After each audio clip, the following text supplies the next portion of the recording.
So there's a couple of really big breaking news kind of stories today. The first one is what you see in the thumbnail. Zelensky telling Putin, "You better find a bomb shelter." Now, in context, this comes from an Axios video, and I'm going to show you a little clip of this so that you understand what's going on. The questioner is asking him, he kind of leads the question, and Zelensky goes with it. So let's listen. Don't need to attack civilians. And they attacked the prime minister's office. Yeah, they attacked. So if what would you tell somebody who works at the Kremlin today? Would you tell him to make sure he knows where the nearest bomb shelter is? Okay, so that's like leading the question, but Zelensky goes with it, and he goes with it very confidently. That's really the interesting thing. First of all, they have to know where their bomb shelters are. If they will not stop the war, they will need it in any case. Okay, so that's where. So it's not like he just out of the blue said, "Hey, Putin, you better have a bomb shelter." He didn't do that, but it still said it with some confidence, and there's a reason for the confidence. Now, of course, Dmitry Medvedev is hammering back as he normally does, throwing insults and that sort of thing. The Kyiv drug addict said that the Kremlin should know where a bomb shelter is so occupants can hide when he uses a long-range American weapons. What the freak needs to know is that Russia can use weapons a bomb shelter won't protect against. Americans should also keep this in mind. Okay. Like, he says such over-the-top kind of stuff. He just goes in one ear and out another. Okay, but Zelensky also had some other breaking news, and this was really important. Zelensky told Axios he made one specific weapons request to Trump during their meeting, saying it could pressure Putin to the negotiating table. He didn't reveal the system publicly, but said that Trump replied, "We will work on it." On politics, Zelensky also said this, that he is ready to step down after the war, making it clear his goal is to end the conflict, not to hold on to power. If a ceasefire is reached, he promised to ask Parliament to organize elections. Okay, so that takes away some of the argument from the Russian propagandist that he's an unelected official who's just trying to stay in power, and that's why he's keeping the war going on. No, and actually, this is one of the best things that Zelensky can do. Honestly, if he just serves out his time, wins the war, steps down, he'll be even larger. Like he could tarnish his reputation by trying to stay in office after this, as opposed to just being like, "Hey, he carried us through this tough time." Okay. I had an important conversation, says Zelensky, with the presidents and CEOs of leading American companies. We discussed the potential for greater investment in Ukraine and support for our economy. We continue reforms, move forward on the path to EU membership, and develop strong co-production of drones. Dozens of major companies are already working to become our partners. The United States-Ukraine Reconstruction Investment Fund already has been launched with initial contributions amounting to $150 million. So, yeah, he's got to keep his eye on what's going on there. And maybe after going out of office, he superintends something along reconstruction or something. Maybe he has nothing to do and he's just tired. I would understand that. But yeah, he's working on this and he's thinking long term. And honestly, his media background has been exactly the right thing for this time. Okay, now there's another meeting here. Ukraine is deeply grateful to the bipartisan support through all these years, or for bipartisan support all these years. We are thankful to the American people and to the president. This means a great deal to Ukrainians. The meeting with the bipartisan U.S. congressional delegation of Chris Coons and Senator Mark Kelly and Senator Blumenthal, and those are all on the right. Representative Joe Wilson, the Republican from South Carolina, Representative Gregory Meeks, Representative Kim Young, bipartisan, bicameral support to Ukraine from the United States. So, yeah, he's meeting with these guys. Like this one here, this is Joe Young, Joe Wilson. Representative Wilson's the one that gave me the Ukraine American flag pin back in February. Remember I told you about that? Yeah. So it's good that he's getting to these other meetings while he's in the United States. Meanwhile, Ukraine and Syria have resumed diplomatic relations. This was announced by President Zelensky. The country's already signed a joint communique. The Ukrainian president said that Kyiv is ready to support Syrian people on their path to stability. And it turns out when the Russians stop meddling in a country, guess what? They have some kind of ability to try to put the pieces back together and, live peaceably. Now, it's going to be tough for Syria. Syria has a whole different problem set, but this is good to see. The Syrian embassy in Washington just restarted again as well. So, okay. There was some comment here. It's official. Less than 1 year after the fall of Assad, more than 1 million Syrians have returned to Syria. You solve a refugee crisis by eliminating the cause of the crisis, not through immigration austerity. When Maduro goes, and we've been talking about Venezuela because that's kind of a big issue. It's been a rising issue. Millions of Venezuelans will also return. I think the logic of that seems pretty sound. Okay, after Putin's antics, Turkey sent a special radar aircraft to Lithuania. The AWACS plane can detect low-flying objects, including drones, that are difficult to track from the ground. NATO is thus strengthening its defense in the Baltic region, according to Bloomberg. And so that's good. I mean, and Russia just keeps meddling and meddling and meddling. Today, now this is Steve Rosenberg of the BBC.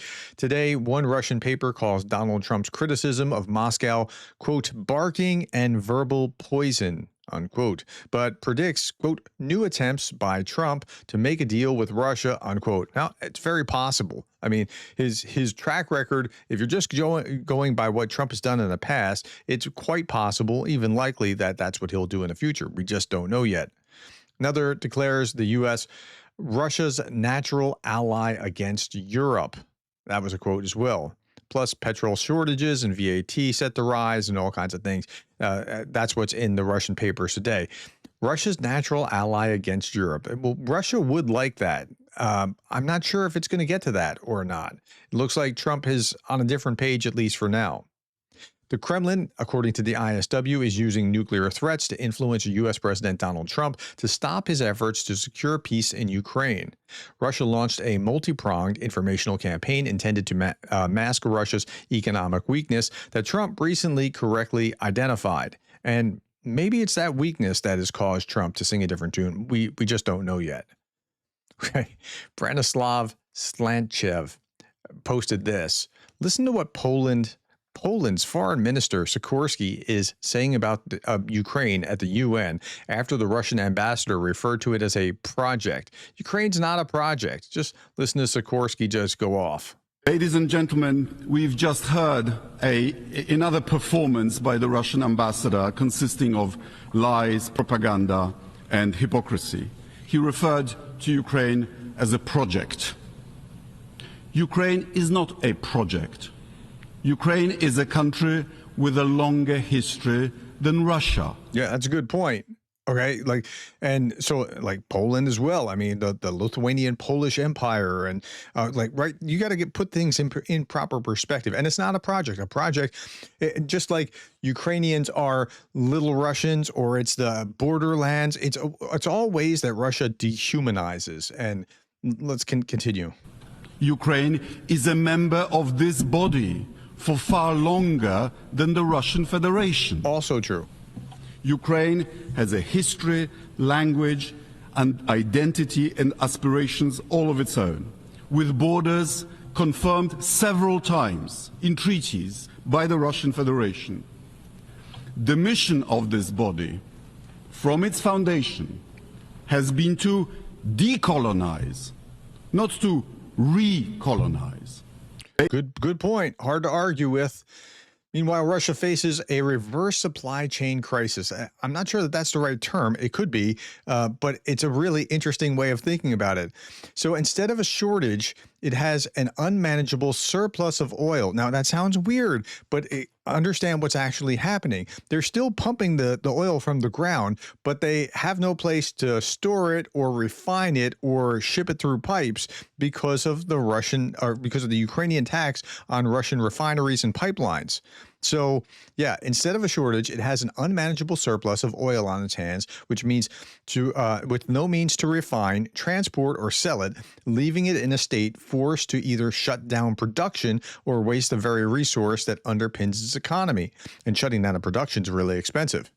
Igor Shushko also talking about this. Russia has no excess storage for surplus oil meant for the destroyed refineries. Can't send surplus oil through some pipelines because the pumping stations are destroyed. Can't export surplus oil because the ports are attacked. Like, it's really in a problem. Like since August 1, Ukraine has just been on a tear, just destroying what Russia uses to underpin its economy. And I talk about that in another video today, so I'm not going to belabor that here. Several weeks ago, Putin said that there would be no increase in taxes in Russia. Today, the Russian government officially announced that the VAT will grow from 20 to 22% in Russia starting on January 1st, 2026. So taxes are going up by 2%. This money will go toward war. Each Russian will pay more for any purchase. VAT is just a name. In reality, it's a military tax in Russia. Yeah, I mean, that's very fair. That's what it's going to be applied to. Okay, now you know that Trump came out with this tweet the other day, and I went over this. Look, he said, I think Ukraine, with the support of the European Union, that's a very important clause, with the support of the European Union, is in a position to fight and win all of Ukraine back in its original form. It was very supportive. It was really remarkably supportive. One of the most supportive statements made by either President Biden or Trump, right? And especially Trump. Okay. Following Trump's paper tiger comments, the U.S. officials are now pushing a new policy to world leaders. Focuses on using economic pressure to end the conflict swiftly. I'm not sure which is the cart and which is the horse here, but something changed. And so on August 1st, these oil refinery and oil depot attacks began. I'm not sure if they got the green light from Trump and said, okay, you can go do this, or if they just started doing this. But nonetheless, from August 1st, something has changed radically here. And either the U.S. has approved it back then, or they're just cluing into it just now. Whatever it is, something is really, really different. Okay, now, Americans, 62% of Americans, the majorities within all political affiliations, want the United States to send weapons to Ukraine. Not weapons sales through Europe, actual military aid funded by the U.S.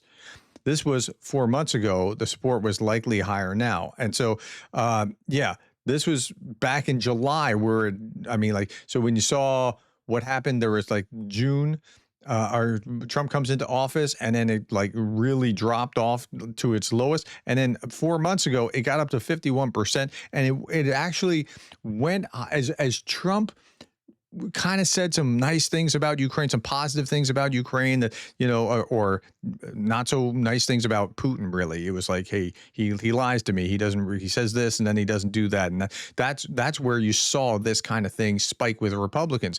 And I was saying at the time, as Trump goes, so will go the Republican Party. It's unfortunate in some regards, but that's actually a positive thing if he's talking positively about Ukraine. Here's Vice President J.D. Vance talking about, like, Trump shifted. Here's Vance. Reality on the ground. And the reality on the ground is that, number one, we have engaged in incredibly good faith negotiations with both the Russians and the Ukrainians. And I believe the president is growing incredibly impatient with the Russians right now because he doesn't feel like they're putting enough on the table to end the war. That's number one. Number two, the president has grown very confident that this war is bad for Russia. You hear me say this all the time. You hear the president say this all the time. The war is bad for Russia. It's bad for Ukraine. It's bad for America. We want the killing to stop. That remains the president's position. But the president also can look at reality on the ground. He sees the economic numbers that are coming out of Eastern Europe. He sees the number of dead people, both Russians and Ukrainians, that are happening in that war. And the president is telling Vladimir Putin it is time to stop the killing. All right, so at least the pressure is coming toward Putin rather than just toward Zelensky. Even Fox News, listen to Waltz. We haven't heard a lot of Waltz since he left his position as the DNI, and then, he was the director of national intelligence. No, not DNI. He was the security advisor. Forgive me for that. Trump Ukraine can win back all lost territory, according to U.S. Ambassador to the UN, Mike Waltz. He got put out as the UN ambassador. But listen to what he has to say here on Fox News. But the broader piece here is that the president is going to do whatever it takes, and he's going to shift positions if he needs to get this war to end. And that's pretty clear. He's open to listening to all sides, and I think he's building a bond with Zelensky. Take a look at where the current battle lines are, and you know the borders from the invasion. This is where we stand right now in the war. This is what they're looking to push back on, and this is the line pretty much that Ukraine has held. Now look, Mike, Ambassador, if you will, at the places in which they breach the airspace of NATO allies. Yeah, so they're talking about this on Fox News in almost like they would on CNN. It's really interesting how things have shifted. Mike Pompeo, former Secretary of State, Ukraine's fight is America's fight. We must win. He's joining a chorus with former Vice President Pence and others that are really very supportive. Now, who's not supportive are folks like Alex Jones. Alex Jones is one of the big he's a conspiracy theorist in many regards, but he's a big, pro-MAGA kind of guy. And he's not happy. Let's listen to Alex Jones for about a minute worth of this, just to get a sense of where he's coming from and how he's perceiving Trump's shift. Giving public approval to Operation Barbarossa 2.0. Operation Barbarossa 2.0. Well, if you remember your history, that was back in World War II, and that was the Nazis. Wait, these are Nazis? What? Which is what Ursula von der Leyen and the unelected von der Leyen EU Commission have been saying. All their defense ministers, all their finance ministers in France, Germany, the UK, they've all said, this is our business plan. War with Russia. I don't know what to say at this point. I mean, this is the biggest. Yeah. Well, it's not that Europe has been saber rattling because they just want to have a war with Russia. If Russia wasn't in Ukraine, this wouldn't be in the cards, right? But what they're saying is we better do something before it becomes worse. And he seems to not think in those ways of thinking. Gigantic, moronic, dangerous thing that I've ever seen Trump do. Total insanity. And I don't know why Europe, not just with Napoleon and Hitler, but at least 15 times different European emperors and groups, when they're in trouble, they go, gee, let's attack Russia. That'll be the answer. But it's not that at all. It's not like they're going, gee, let's attack Russia. I have a domestic problem that I'm trying to cover up. Let's attack Russia. It's not that at all. It's Russia keeps doing these things to Poland and Estonia. And today we're talking about a warehouse that looks like Russia might have been behind blowing up or setting on fire or something in the United Kingdom. So, yeah. Sure. And it's always, Russia's a paper tiger. We'll go in there and be greeted as liberators. It'll be like an old barn when nobody's saying that they're going to go in there and be greeted as liberators. Like that's not even part. But he's not happy. So if he's not happy, this is probably a good thing for Ukraine. Now, Peter Szijjártó from Hungary, he made an interesting point. Hungary is I know it surprised me too that I was saying that Szijjártó was making an interesting point. But look, just listen to what he has to say here. Hungary is continuously being singled out for buying Russian energy. Yet the numbers show that only 2.2% of Russia's oil exports go to Hungary. Nevertheless, that's the majority of where EU is getting its. So the majority of the Russian oil that goes to the EU is going to Hungary. Let's put it like that. Meanwhile, the largest European economies have increased their imports of Russian oil through detours through Asian countries by 10 to 12 times. The same Russian oil with a different label. So the loudest accusers are, in fact, the biggest buyers. Western European countries try to fool the world by pointing fingers at us, hypocrisy at its best. Now, if Szijjártó is right about that, that's correct. You shouldn't be buying secondhand Russian oil. That's no better than buying it firsthand, right? I mean, it's still Russian oil. If he's correct. And if he's correct, look, a broken clock is still right twice a day. And okay. So we'll have to look into that and see if that is, in fact, what's happening. Now, there's something else that's interesting here, because remember Trump's True Social post here and what he was saying about how, like, if the European Union, with the support of the European Union, then Ukraine is in a position to fight and win. Well, the president of Poland, Tusk, Trump, well, I guess former president now, is the new guy now in place, Narwicki. I don't know. Trump shifting responsibility for ending Ukraine war from the U.S. to Europe, says Polish prime. Oh, sorry, Narwicki is a president. He's the prime minister. Okay. Trump has stated that Ukraine could, with the support of the EU, regain all of its territory. This is surprising optimism that conceals a promise of reduced U.S. involvement and a shift of responsibility for ending the war to Europe. Truth is better than illusion. I think he's onto something. I think that's right. While I think Trump is shifting a little bit and saying that Ukraine can win, I think he definitely wants to put the burden more on Europe at the same time. Okay, former NATO chief Anders Rasmussen says this: the most efficient and least effective way, or the most efficient and least expensive way, rather, the most effective way is to just put Ukraine into NATO. Listen to what he had to say.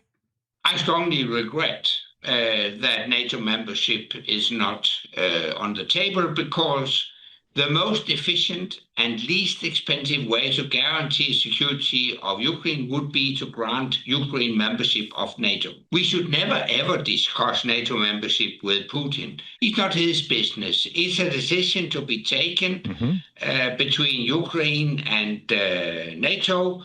Now, it'll affect Russia. That's true. I get it. But if Russia were to absorb Belarus and be right on the border with Poland, would Europe get a veto over that?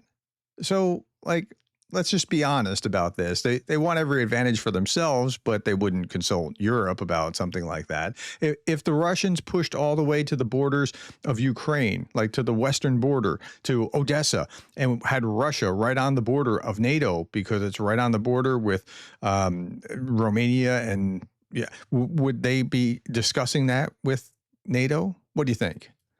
Put that in the comments below. Okay, Reuters reports that Chinese specialists are regularly visiting Russia to jointly develop military drones, including sanctioned facilities. Yeah, so the Chinese are neutral, but they're really not. They're really very supportive of Russia. And then finally, my friends, when you're on social media debating with people and arguing and that sort of thing, I want you to keep this picture in mind, because this is what you're debating with many times. You're debating with a bot farm that is not, you're wasting your life, your time, your effort debating with electronics. So don't do that. Understand the facts. Talk to your friends and loved ones that are real people, but this online stuff, yeah. Got to know where that is. Okay, I want to put a correction out for my shout out this morning, because I feel bad. Now, at least you know that I slaughter names regularly, right? So this morning, I gave a shout out to one of my Patreon board members. His name is Alex Klimov, Klimov. I've seen it in writing. I've not really pronounced it a lot. When I talk to him, I call him Alex. And he's made some brilliant points, but I called him Kilmov rather than Klimov, and I wanted to correct that record because you know how I am with pronunciation. All right, my friends, that's all that I have for today. Thank you for your time, the likes, the shares, and the subscribes. If you can hit that like button, that helps the video spread, and I really appreciate it. And please comment. I want to hear what your thoughts are, and I'll read as much as I can. Thank you more than anything for being the kind of person that cares about Ukraine.